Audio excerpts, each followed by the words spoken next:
ห้องพี่น้องกินได้ไหมวัดทุกผู้ทุกคนมาเด้อพี่น้องวัดทุกผู้ทุกคน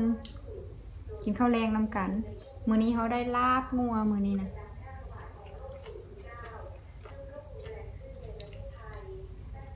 มาเด้อมาแซ่บนำกันเด้อ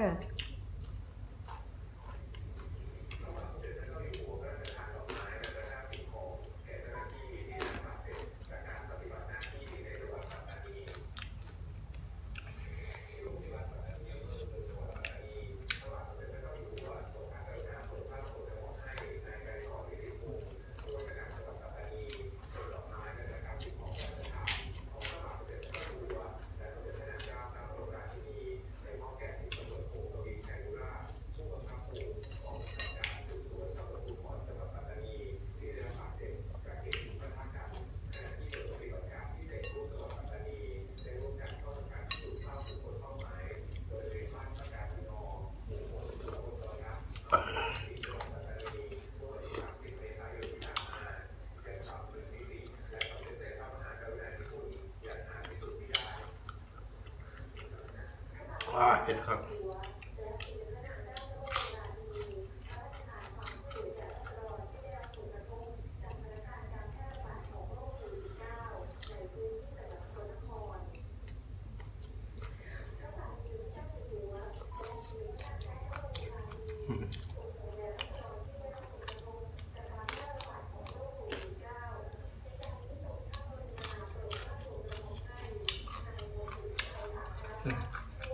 ข้าวเหนียวฮ้อนๆเด้อ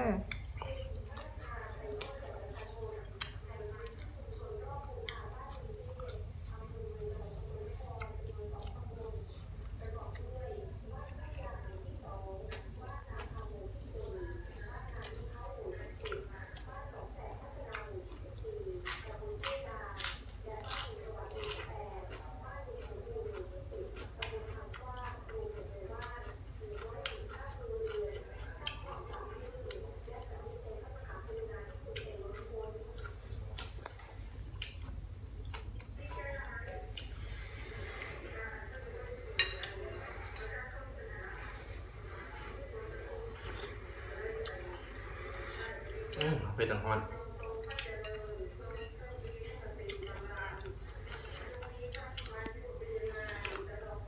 เสียดายบ่มีเพียเนาะเพียเบิดไปซื้อค่ำโพดซีนกันยังน้อยเดียวได้โลเดียว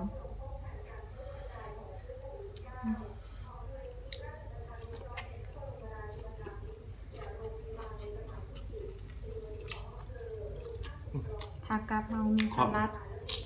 ลัดก็มะแข้งขมแล้วก็แก้วผักหอมแพรว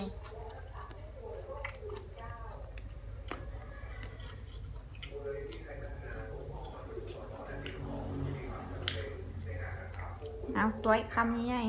ๆให้พี่ให้น้องเบิ่ง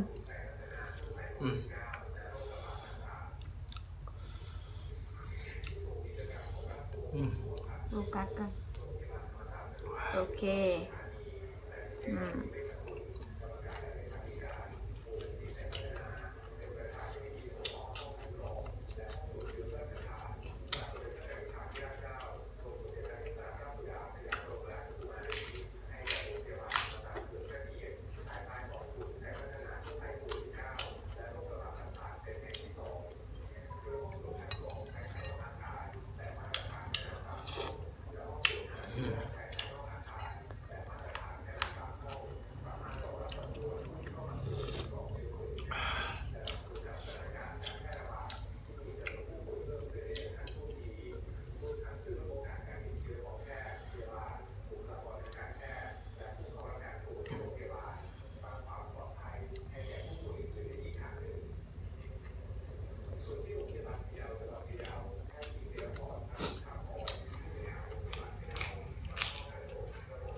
โอเค